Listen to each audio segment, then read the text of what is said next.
thank you so much for taking the time to join Olympian Story podcast. I really, really wanted to have a conversation with you and get to know more about your journey as an Olympian, and everything that you're doing is so inspiring.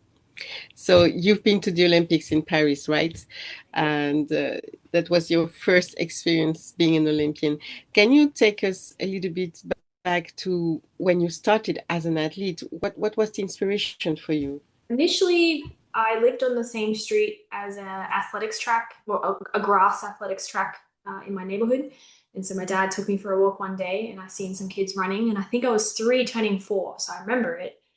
Oh And yeah. yeah, I just remember seeing kids running, and some didn't have a uniform. And in my head, I was like, oh, well, I can run too because I don't have a uniform.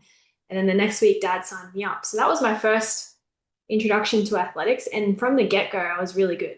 So like it always helps when you're good naturally as a kid. You get a lot of confidence and good memories. And over time, I just, did it through school, and I didn't start properly training, I'd say, until 15. I got scouted out for javelin. Someone told me I had a fast javelin arm.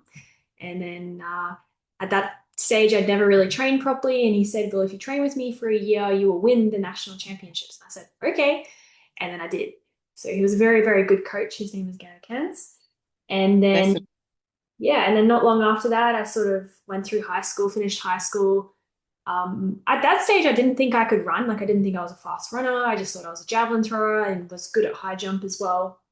And after high school, like, it's always obviously a very crazy time of life. You got to figure out what you want to do and be an adult and all that sort of stuff. And from a very young age, I've always had to be very independent. So, like, going back basically after high school, I was lost. And athletics was always very a healthy, happy thing for me. And yeah, at 21, I started training seriously for heptathlon. It's like I went back to the coach who first coached me for javelin. I said, I want to try heptathlon, and I never looked back. heptathlon is quite a tough event in the whole athletics. But before we dive in that, I your name is very special because you have your name Tori West. Is many people say you it's from Australia, but I'm curious to know what is your, let's say, your origins and Yeah, your background. If I yeah. Well, my mom is actually from Papua New Guinea. So she was born in Papua New Guinea, moved to Australia in high school. And my dad is very Oka Australian, very traditional English Australian. So that's where I get my tan skin from. So yeah, I'd say I think I'm like 75% European, but a little bit of island in there as well. So Polynesian, Melanesian mix. did your parents inspire you with their cultures, or are they both fully Australian, maybe because of first, third generation? Yeah, well, with Australia, it's a very interesting place. It's very small. It's actually quite small, right, relative to the rest of the world. And Australian Yeah. culture, there's a lot of like, we don't, like, I think as Australians, we don't fully know what that is. But what I would explain it as is I grew up in regional Australia, so not the big cities where it's very multicultural. So I understand the very ochre, how you going, mate? Everyone wants a fair go sort of Australian culture. So I mostly grew up in that, to be honest. But on my mum's side, there is a lot, especially in Northern Australia, there's a lot of like Fijians, Papua New Guinea, Islander nations that come through to Australia and live there, and there's lots of communities. So I did grow up around that as well. So I grew up around hungies, and also with my mum's side, we used to have a lot of like dinners and catch up with, all the aunties. We call them bubbles. My mum did speak a different language. She didn't teach us much. She only really taught us bad words because it was funny. But I understood the respect nature of it. So basically, any elder woman you call your bubble, and you always give, like in island nations, when one person has, everyone has.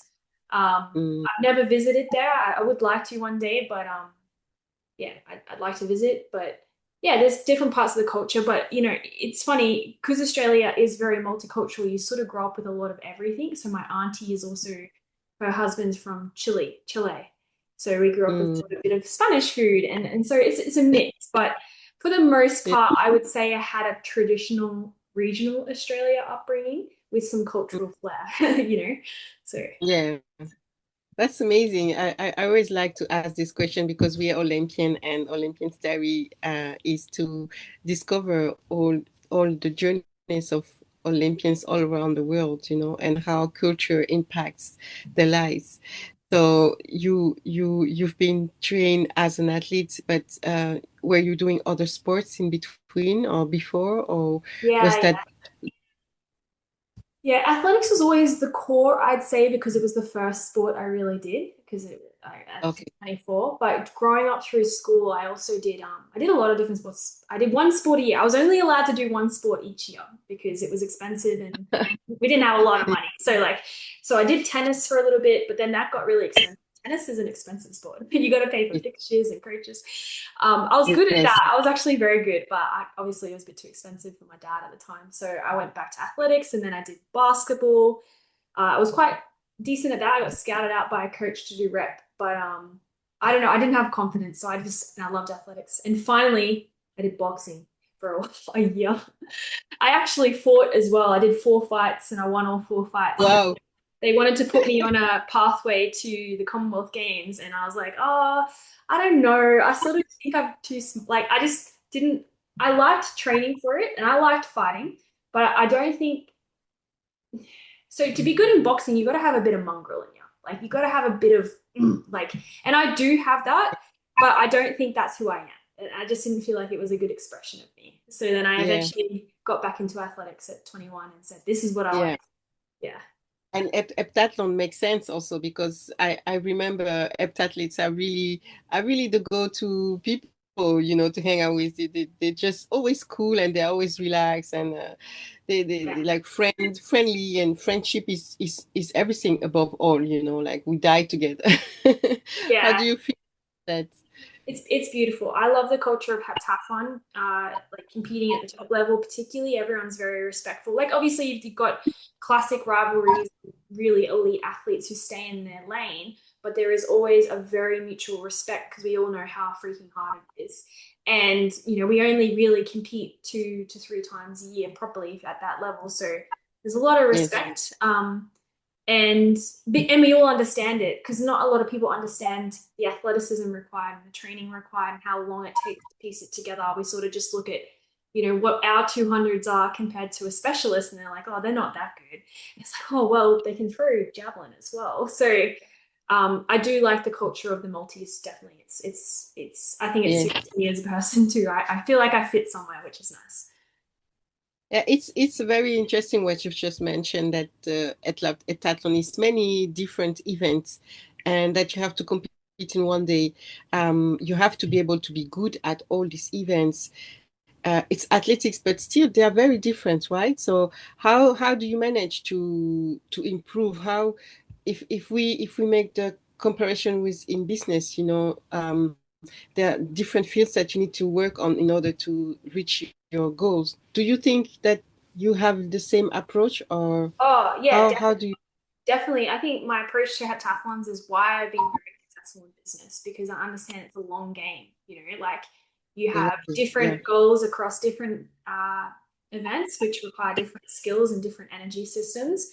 You cannot build an Yes. aerobic base for an 800 in, realistically 6 weeks. You have to do it over a year, even longer if you really want to get good.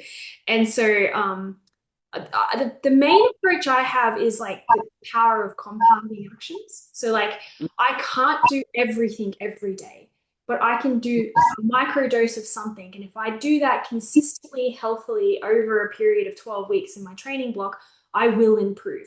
And I can That's do that for many things. So it's always, yeah, just the approach of compounding actions, consistent action. so. How is your week organized in the as an athlete? How do you compound everything? So it's a good question actually, because only just in the last week I've started training every single event. So obviously I finish a season. I finish my season in September. Then I have a little bit of a break, and then I gradually build into a training load where I'm doing all the events. So I can never just go straight into full training and do 7 events. No, no, no. I first of all do a conditioning period, get my running fitness right and my strength right, and then I start layering my weaker events, and then I finish with my stronger events. So right now, my training mix is I train every day, first of all. I have to, but um, Mondays is a 200-meter lactic session followed by gym. And then Tuesdays, I do high jump, shot put, plyometrics, and a fast 2K run, followed by a physio treatment or massage, depending on how I'm feeling. Mm. Wednesdays, I will do hurdles technique, and then followed by a speed session. And then Thursday is usually a deload day. So deload still involves active recovery, but generally I might go for a light jog or, go to a recovery center. So Thursdays is my main deload day. Fridays, I Mhm. do acceleration work, long jump, and I go for like a 3K jog. And the purpose of that 3K jog is just purely just to load and, basically it helps flush the system. And then, Okay. Yeah. yeah. And then Saturday, it's, oh my gosh, what do I do Saturday? I do high jump if I need it. High jump, javelin, an 800-meter session, and then a gym session. And then that's my day. And then Sunday, I go for a 5K run and do mobility. So every day there's something. And I call it Oh, micro dosing. So I won't do like 45 minutes of high jump followed by 45 minutes of shot put. Now, if my high jump is really crap and I can only do 30 minutes because I'm too flat, then I will increase how long I do my shot put. So I sort of work it up like that.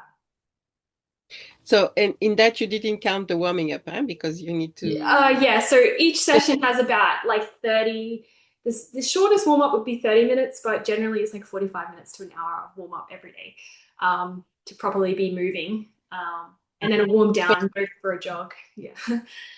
so on the track, how many hours per day do you spend on the track? Uh, I think I worked it out. I do about 28 to 32 hours of training a week, depending on the phase. Like, yeah, right now is probably the most I'll train. So yeah, it's close to 28 to 32 hours, depending on how the week's going. Yeah. Wow, that's a lot. And of course, then you have these times outside the track where you take care of your health. Yes, correct. So And yeah. how many hours does that represent as well? What do you do in terms of how to maintain yourself physically in shape, Uh, maintain? well, sleep and nutrition are the basis of it completely. If I don't get 8 hours sleep and I don't eat properly, I can't do it. That's my Mm, health is actually my main priority. So I spend a lot of money on, making sure I'm eating the right, like I will buy good quality food and make sure I get blood tests and gut tests to check I'm, recovering right. Sleep mhm. is critical. Like I used to grind in my early years and just because I was entrepreneurial, but it's just not worth it losing sleep. Sleep is too valuable. You can't supplement it. Yeah.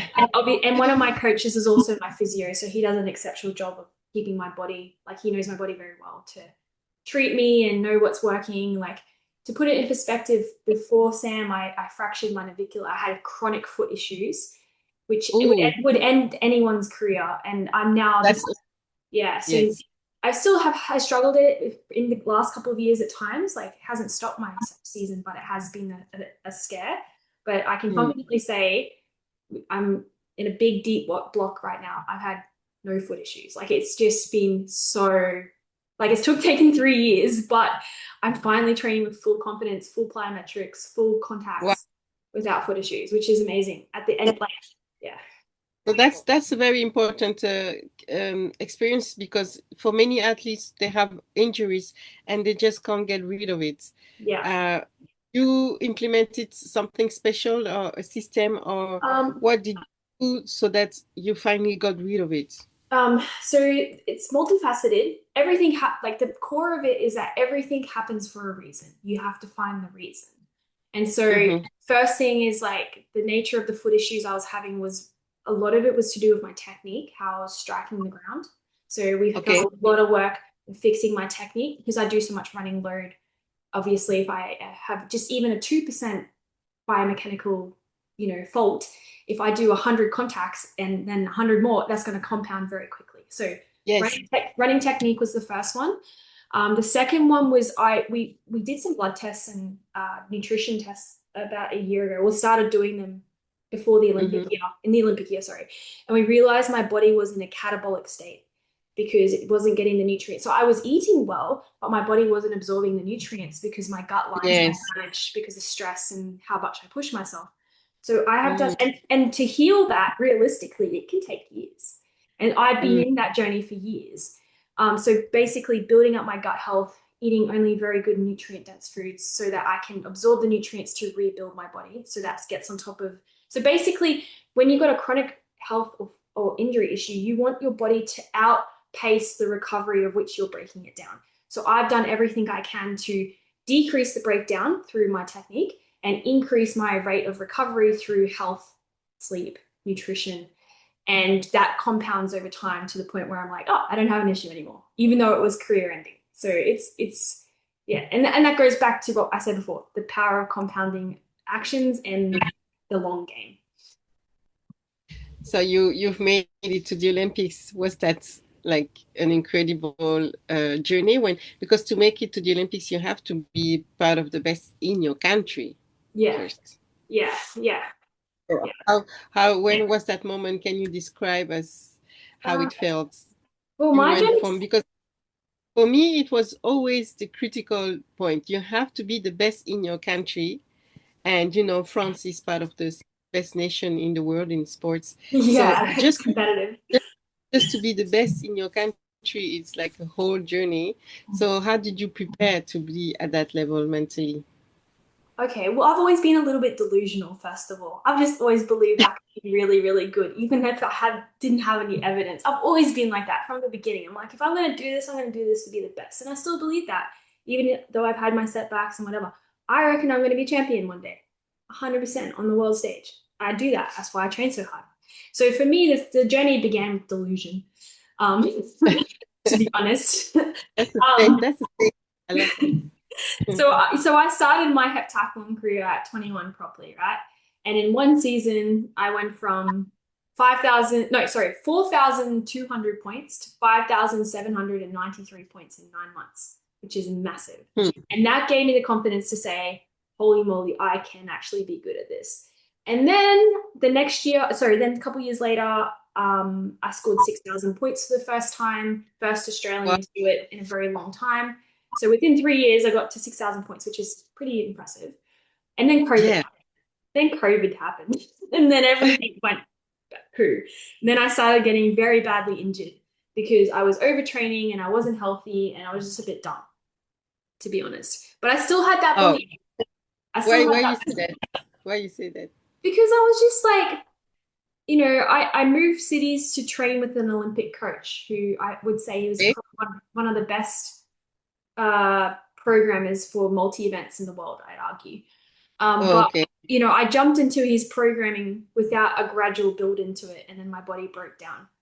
Oh, And yes. and at the same time, like I just didn't know enough about health and food and my cycle to really look after myself well enough to train that hard. So I had a Mm. really huge like increase in performance that hit, and then I just broke down really hard. I would tear my hamstring every 6 weeks. I would navicular Oh, stress fracture.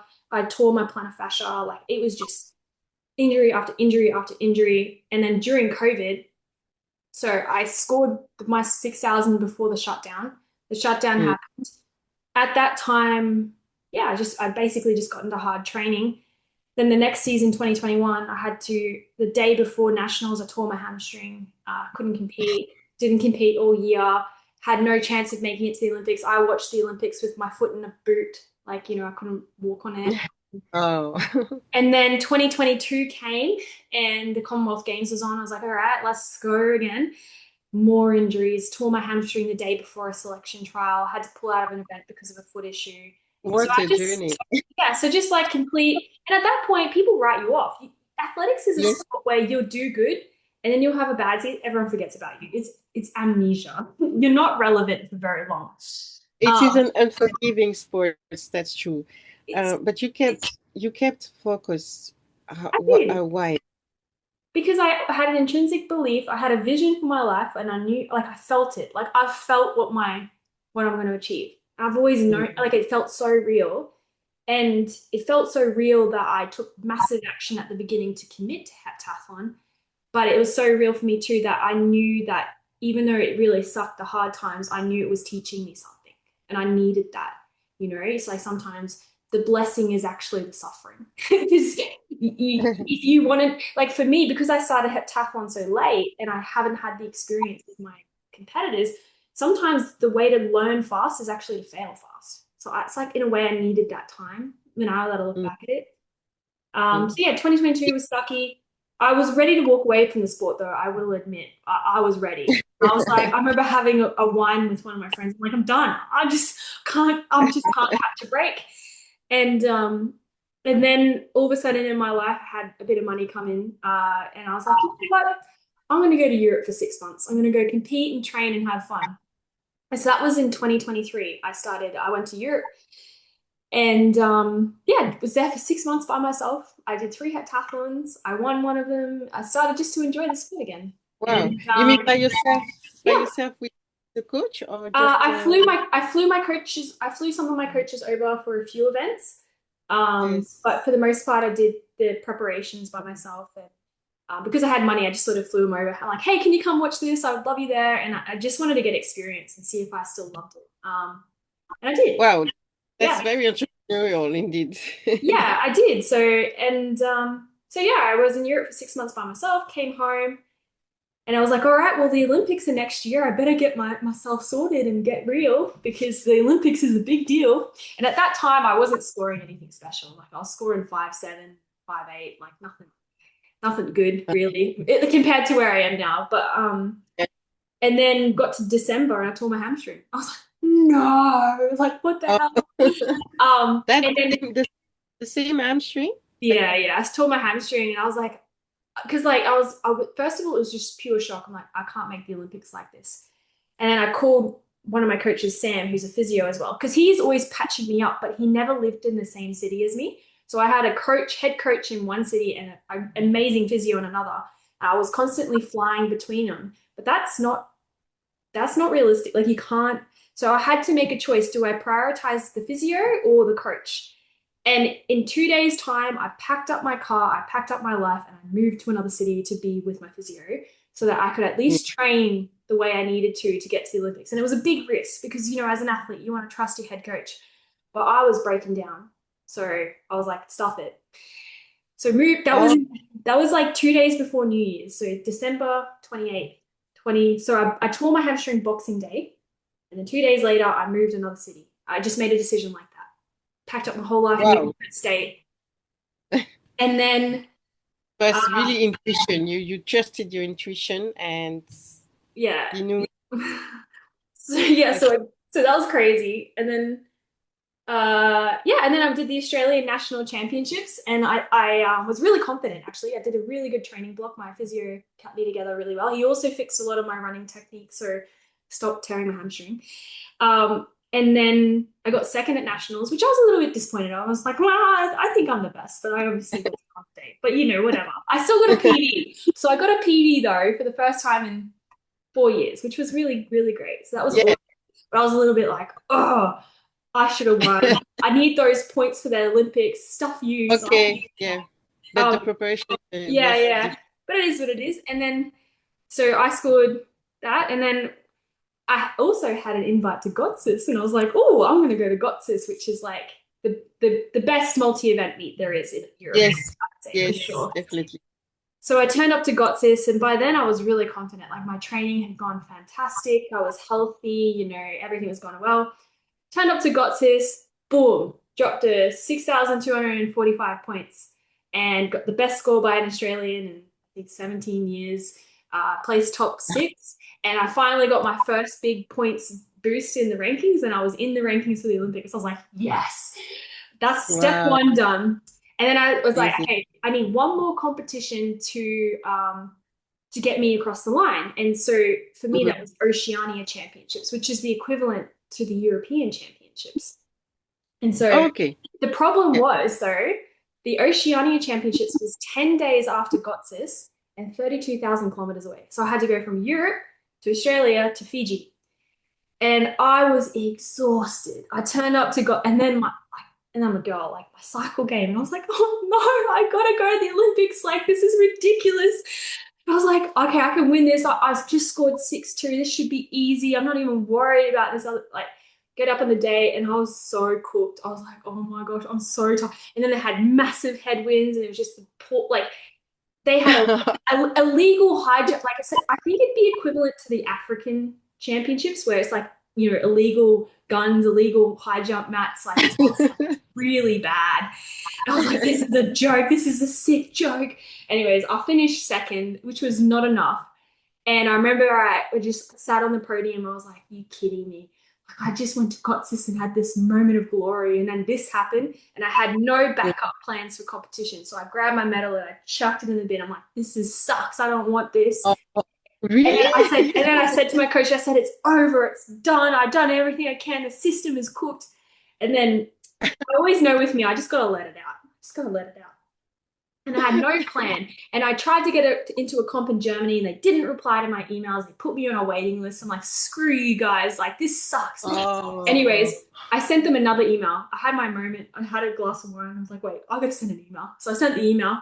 The next morning, you're on the list. Let's get you to, you come, but you gotta fly here in like it was like 15 days. So I had like 2 weeks. I was like, okay, let's do this. Let's go do another heptathlon. So I meant did yeah. like each other like heptathlons, like Yeah. So the last so this is the climax of the story. So I went to Germany and I had to place top three and score 6,180 points to qualify for the Olympics. I placed third and I got 6,235 points, so 10 points less than what I got at Gotsis. So I did 3 heptathlons in 5 weeks in 3 different countries, traveling over 56,000 kilometers, cost a fortune as well. That's how I qualified for the Olympics.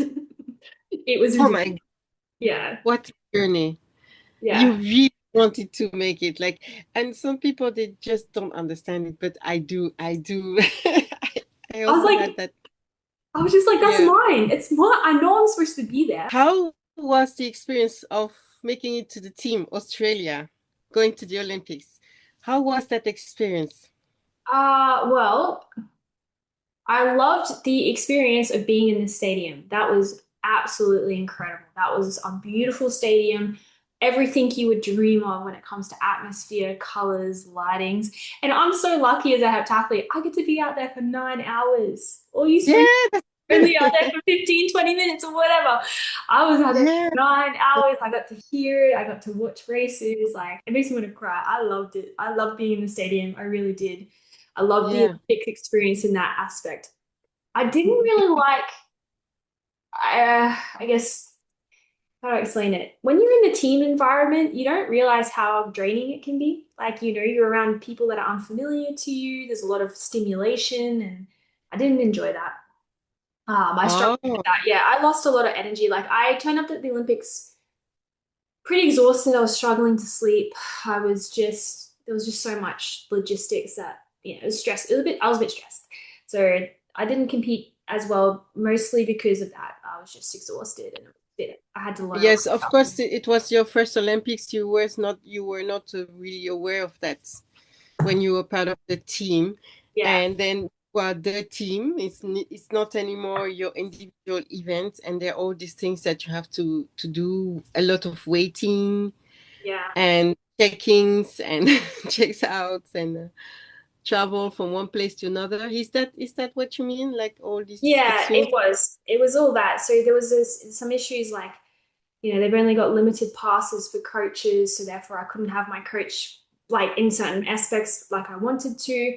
And because of that, I most people came to the village maybe like a week before. They took me on a train 3 days out. So like I had so many more travel logistics around my event, which, at the time they were necessary, but looking back, it was ridiculous. Like, no athlete, I wasn't sleeping well, I wasn't eating well because I was stressed and like it was unfamiliar. So it was just a learning lesson for me. But I think the So next what? Olympics, I won't go to the village. I'll probably book a hotel and do my own thing.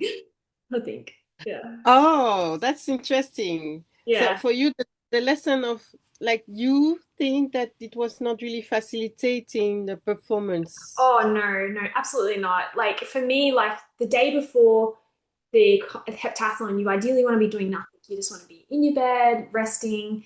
What happened at the village, because it's so big, I had Mm-hmm. drug testers knock on my door the day before. So I had to walk across and go get a drug test, which is fine. You got to do drug tests. But then like to see my coaches the day before and start do our debrief plan, I had to walk all the way out of the facility to a cafe. So I'd done a ridiculous amount of steps the day before just to, do basic things. The beds were horrible, like I don't know who approved that, but they were horrible.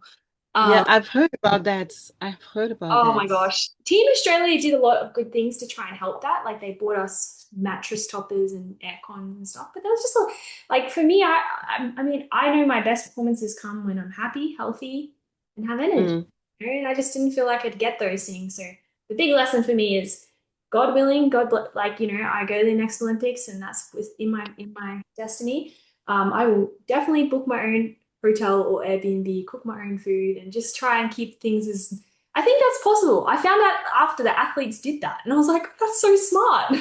So, yeah, Yeah, it's very interesting what you say because there are some double interpretation on that because going to the Olympics is when you get into the village. Some athletes, even some of the best athletes, like Serena Williams, for example, I remember she was to the village, but not all Olympics. But I saw her at the village and just having lunch in the same areas as every athlete. I also saw Rafael Nadal also going to the village, but it's true that if you're not used to that, you don't know how to manage the yeah, time, yeah, and then it's something that it has to come inside the program. And I remember with my coach, we had also mapped out these timelines, like, okay, this is a timeline when you travel with the bus from this area to this area. It was part of the training as well, yeah, for and sure. so Yeah, and living inside the village is just one unique experience. And we always say what happens in the village stays in the village. So a lot of credit. it was really that this idea that we all, most of our Olympians share, that the most inspiring of being an Olympian is being in the village, Yeah, because this is the unique moment you get to live that experience. But of course, this downside, I really can relate to that and I understand it. Yeah. yeah. I mean, it's obviously there was a great novelty to the village and everything for a day, right? I thought that was really cool, but I One day. think, but I call it like an artificial bubble. It just pops in like, okay, Yes, yes, gotta completely, get to completely. work now. But and also like for me, everything about the Olympics was a first. It was my first senior team, my first real Australian team like that. Uh, Yeah. First time being at that level of competition, so I just had to experience it for myself, and I've experienced it. So that's wonderful. Did you watch other sports after your heptathlon? No. Interestingly, I don't actually like watching sports that much. Like I like athletics, but for the most part, once I got it, like I left the village as soon as I could. I was like, get me out of here. It's just, I was like, I can't do it. I can't do it. So I just stayed in Airbnb in Paris for a couple of nights and then, yeah, had a little holiday. So no, I didn't watch much of it. And it was sad too because I wanted to do the opening ceremony. That was probably the part I was most excited about. But we didn't Mm-hmm. get athletics didn't well, the Australian athletics team didn't get to. We had to we weren't in the village. So I missed out. I wanted to do that. I feel like that's what you do, isn't it? Oh, yeah. So you didn't do the opening and the closing ceremony. Yeah, I didn't do the opening because we weren't there. And for the closing, I was so tired and just wanted to go home. Because like I didn't perform very well. I was a bit down. I didn't really do it. I sort of wanted to get with because my family flew over, my sister and brother-in-law flew over, and I wanted to spend some time with them. So, Mm. That's so interesting. Really, really interesting. the Uh, interesting thing about me is I'm not someone that really is into like, for instance, in high school, right? Every school when you graduate has a party or a prom. I think I was mm, one of mm, the only kids to not go because I just wasn't interested. I was like, nah, I just want to go home. yeah, I've just always yeah. been like someone who I just, you know, I don't know. I You find just pleasure in things. Yeah. yes, in the moment and taking action and then Yeah. move to the next. Yeah. Yeah. That's so unusual and unusual. I love to hear your perspective. So there's something that I really wanted to tap into because I find you have an amazing already curriculum as a startup founder.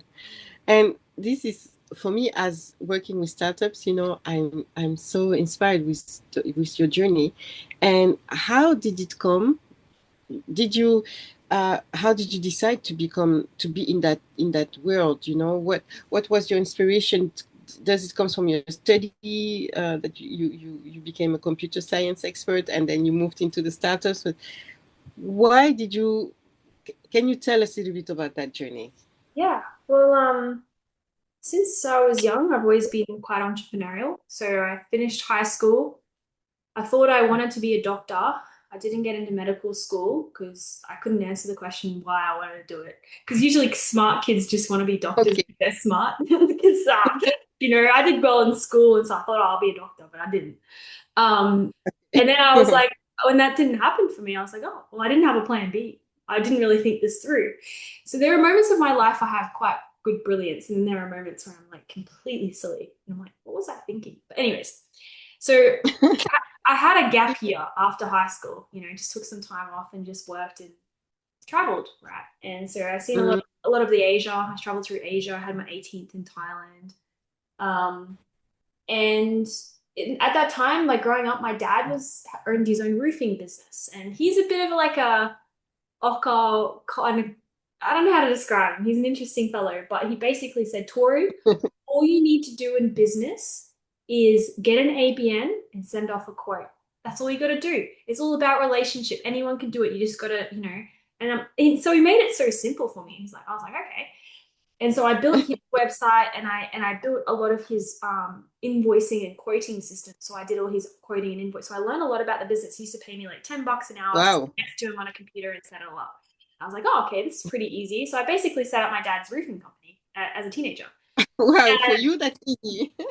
And so I learned it, it was pretty straightforward. I was very blessed in the fact that I grew up without the internet up until I was 12, right? And so then when I was 12, we had a computer in our house. We were looking after a computer for someone. So it wasn't ours. And I was sneaky and I got on the computer and I worked out how to turn it on and do that. So that was my first exposure. So I grew up with my childhood without computers, and then my teenage years, I was the only one smart enough to figure it out. So I always just learned how to do things myself. I Yeah, just figured it yeah. out. And then after high school, didn't get into medicine, had a knack for graphics, mathematics, and computers. And I was like, well, why don't I just, do some stuff with that, And so essentially there's this thing called crowdsourcing. So I was good at design, and I was designing logos for free. And I thought, oh, there's this competition thing online. You submit a logo, if you win, you win $200. And the first competition I did, I won. And I won $200. I'm like, oh, I can make money doing this? Like that was cool. And so I basically just got good at graphic design. I started doing brochures and banners at 18. It was really cool because I could work at a cafe and do some stuff on my computer and, live the life I wanted, do a bit of travel. I didn't have a lot of money. When I say live the life I wanted, I was still living at home. Oh no, actually I moved out of home at 18. I moved out of home quite early, so I was so basically I had a little side gig, making a bit of cash. Nothing special, but I was building basic entrepreneurial skills in that process.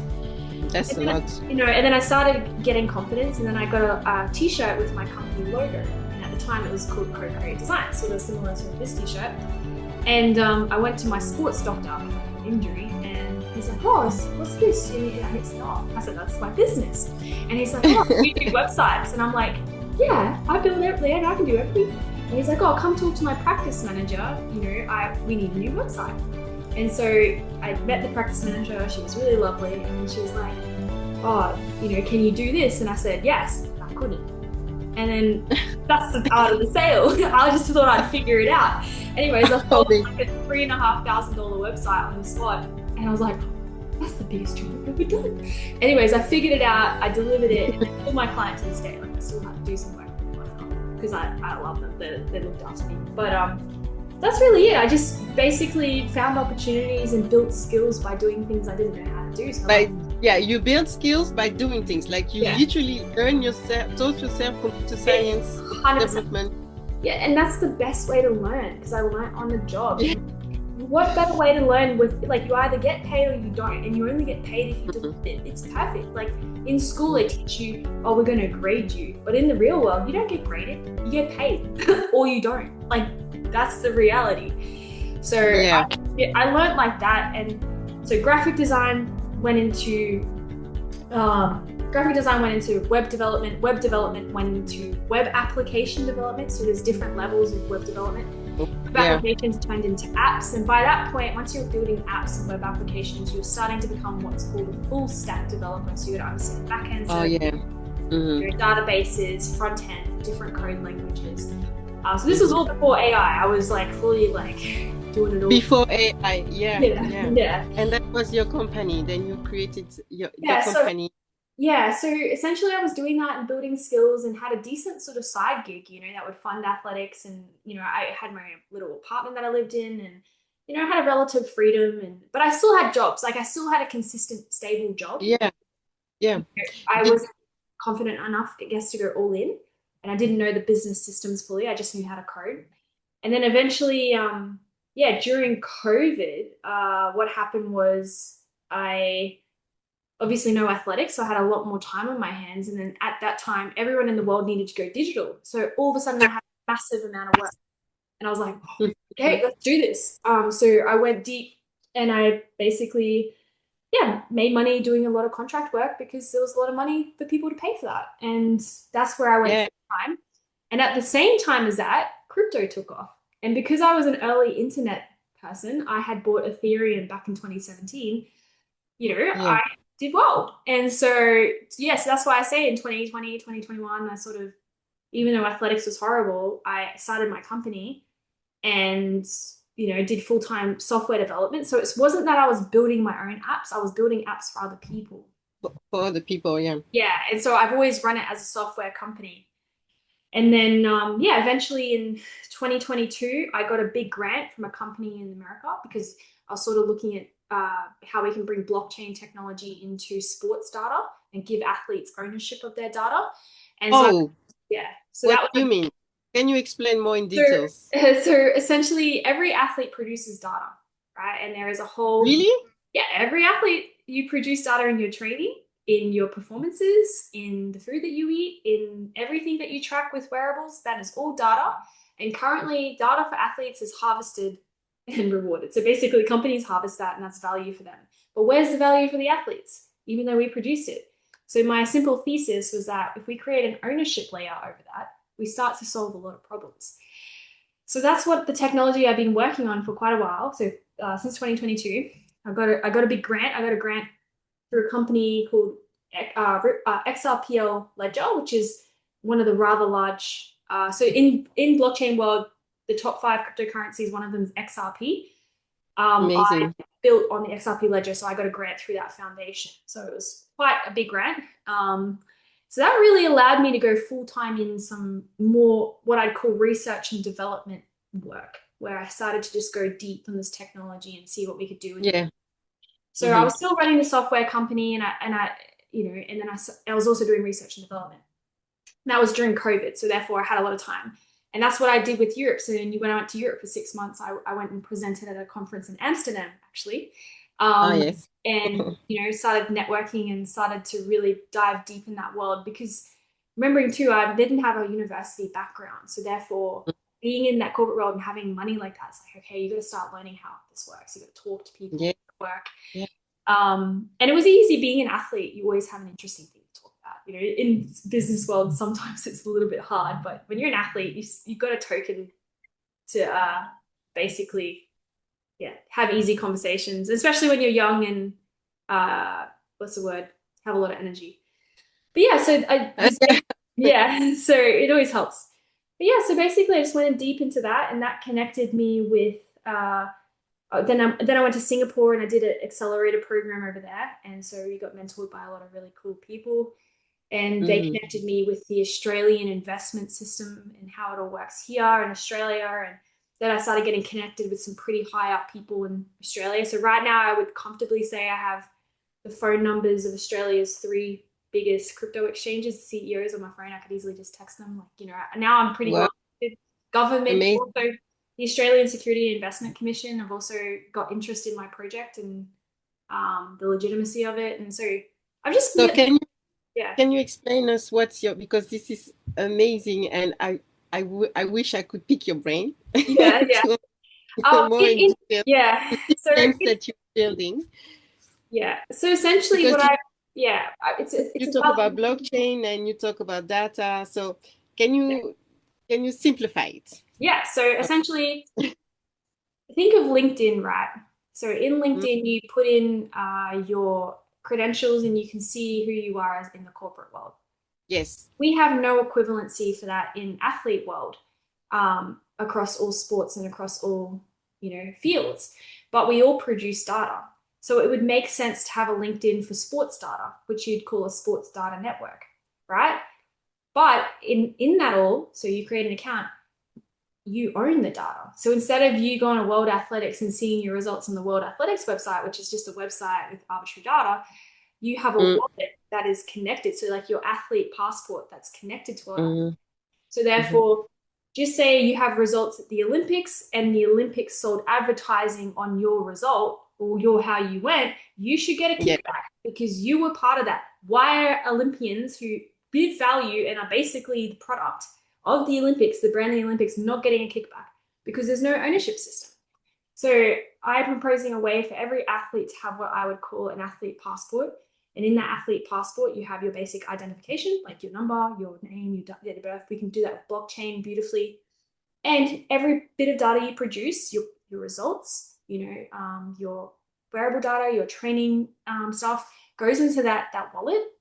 And then any time that there is money made off your data, so there is an exchange, you get a kickback. So you might not get, I'm Oh, not, yeah. So basically, I'm not promising athletes like that's great. hundreds of thousands of dollars. I'm promising them better than nothing because there is a value around data that we are yet to see. And it doesn't make sense to me that athletes would invest their time full time into a sport that pays them nothing, but someone else at the top is making a lot of money. So that to me is a So bit, yeah. how is the system called? How do you call that system? I would the system I'm building or Or it's that.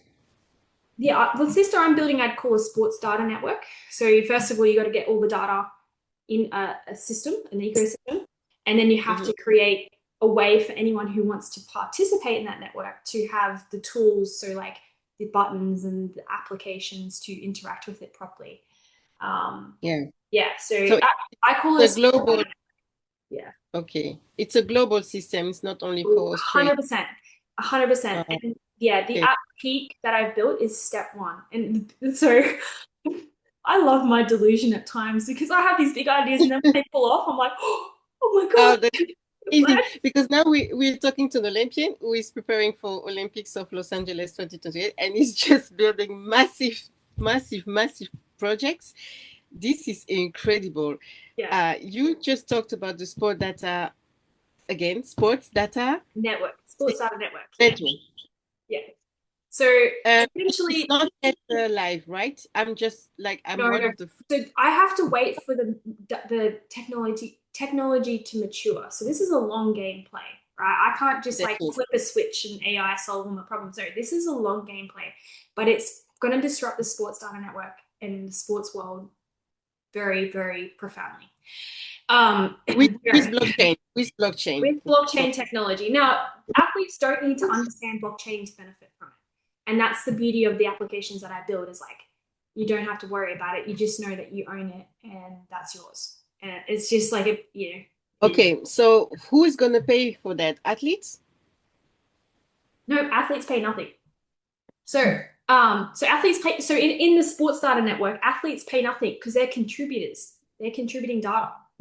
But what we do is we create aggregate data pools which can be sold. So, for instance, sports research, university research, marketing research, sports nutrition research, food research, all that sort of stuff. There's money in that. There's millions and millions, loads of value around that.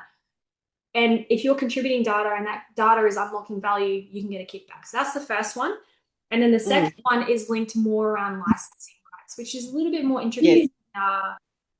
Complicated, to be honest, which is why it's a long game because each sport Mhm. has its own different things. But I'm talking more, I think what I'm working on is more for Olympic sports because they're generally the sports which don't have the necessary systems to recompense athletes, Exactly. even though there is Definitely. value there. So the way I see it, simple thing is that if you go to the Olympics and there is advertising sold and displayed and benefited off your performance and you in a video and you should get something from that because that's you and you need to own your stake of the pie.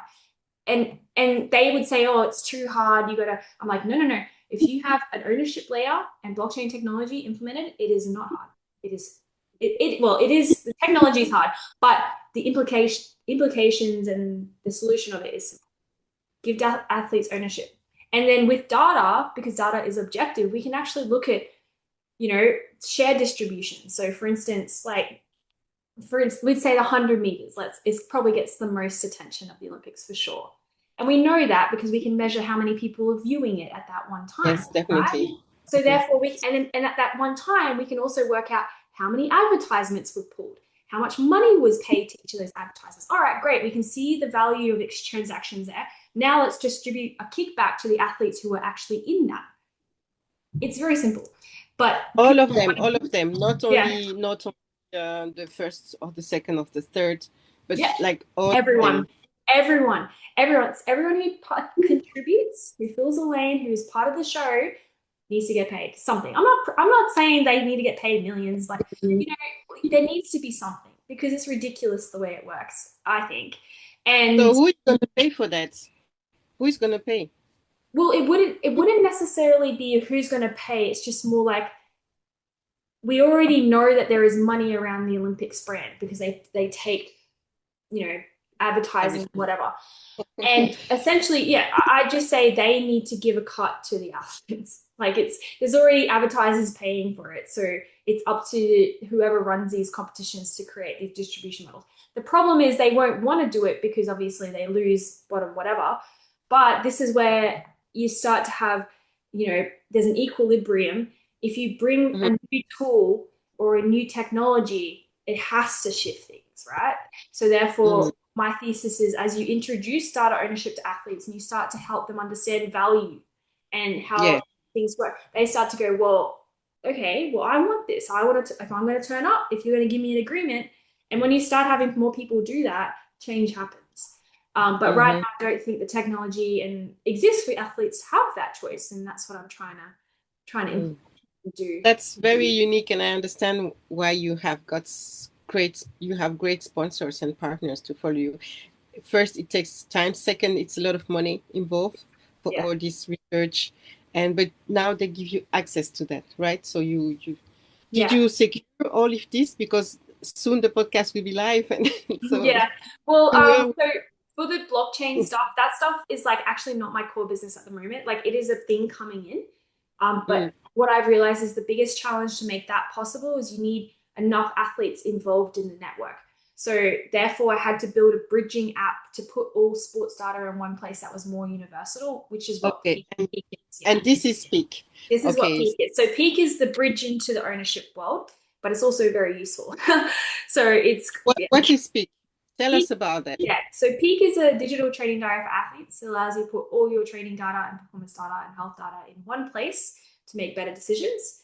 And it is also an athlete monitoring system. So oftentimes you'll find in elite institutes and like France Sports or Australian Institute of Sport or Major League Football teams, they pay a lot of money for athletes to be monitored in their health and performance and training to avoid Mm, injury and help maximize performance because that leads to yeah. bigger money. And essentially that sort of technology is only available for the top 1% of the 1%. If you're in the paid leagues or you're in the top, but it's not available to Yeah. everyone.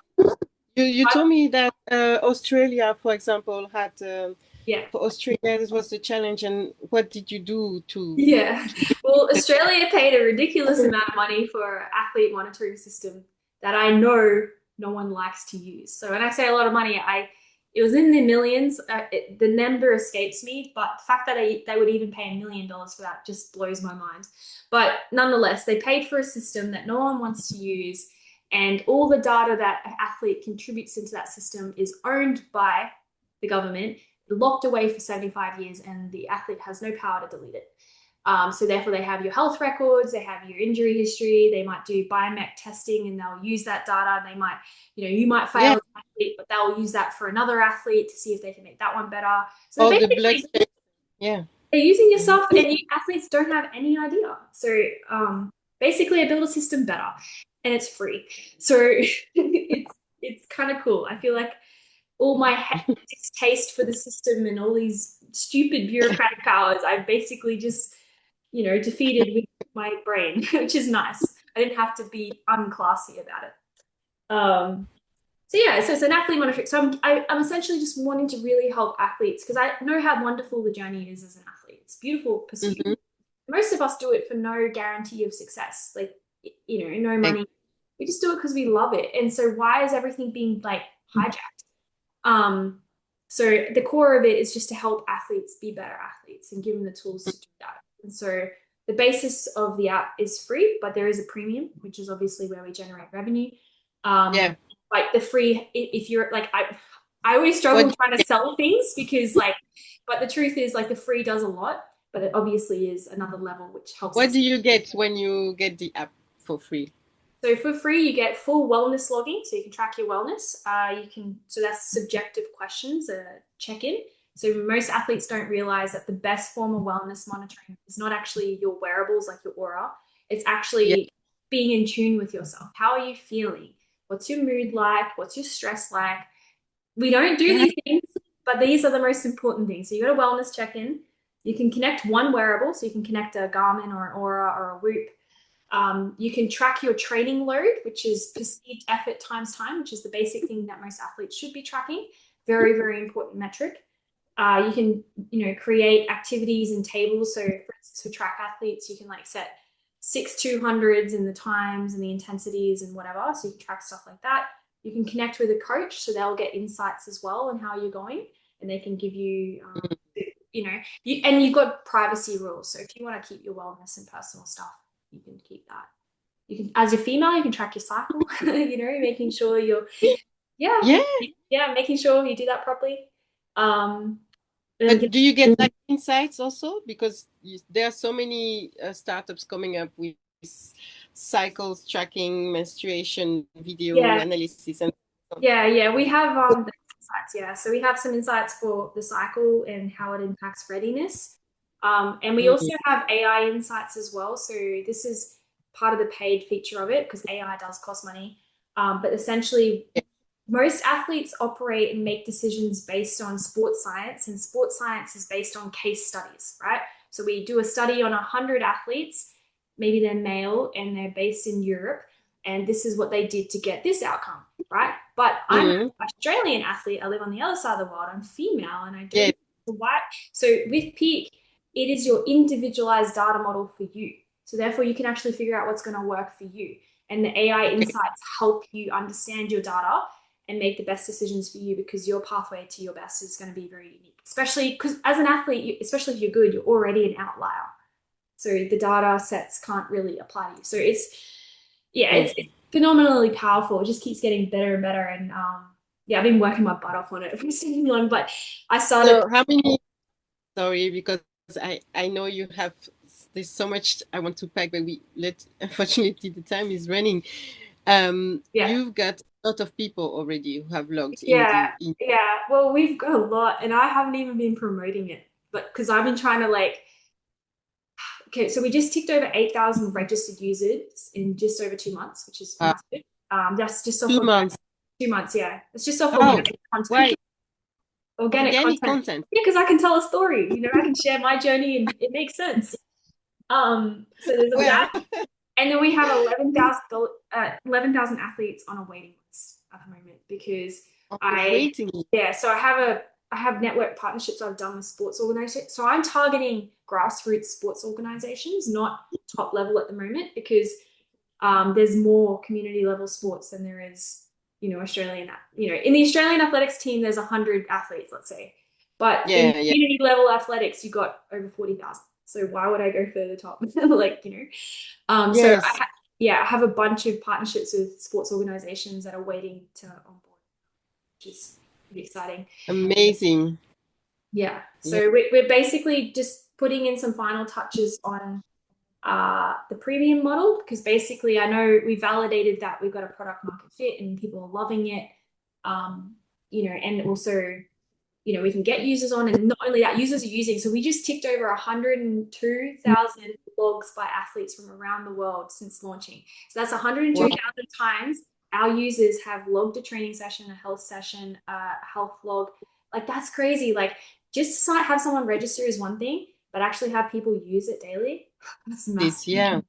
So that's massive That's stat. a massive proof of concept and that there is a product fit market. Exactly. So you imagine this now. I can pull aggregate data pools and I can start making, because we collect people's where they're from, the gender and all that sort of stuff. With their permission, we can start making, aggregate data pools of data that's really interesting. It's going to help us make better decisions and whatnot. We just recently had a meeting with a girl who wants to do a sports science project to match performance readiness with cycles for females. So we can provide the data for that. So it's massive. It's and I've only scratched the surface of what we can do. Yeah, because the level of improvement is huge if Yeah. we consider all the key factors for peak performance in athletics and in sports in general.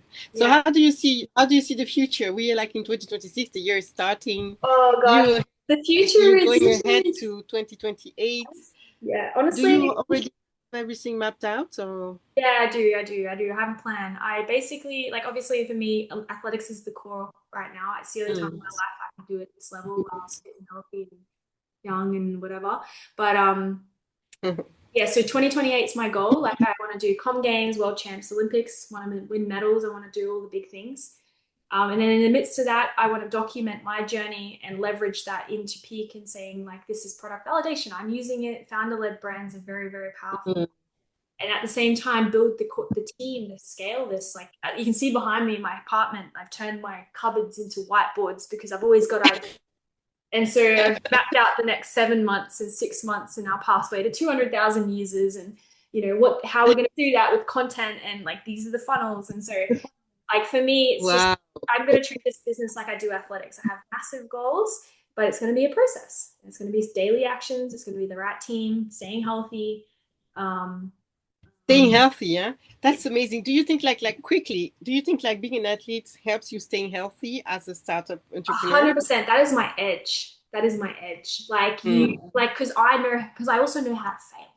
I'm not afraid of it. I'm not afraid of like being looking like a fool. Like I went to the Olympics and almost came last. Like, do you think I can? Like, like business is like sport. You just got to turn up, show up, do it. If it doesn't work out, all right, figure it out, go again. Like it's, being an athlete and getting into business or entrepreneurship. Like to me, as an athlete, if you're not putting the same effort that you do into athletics into other pursuits in your life, you're just selling yourself short.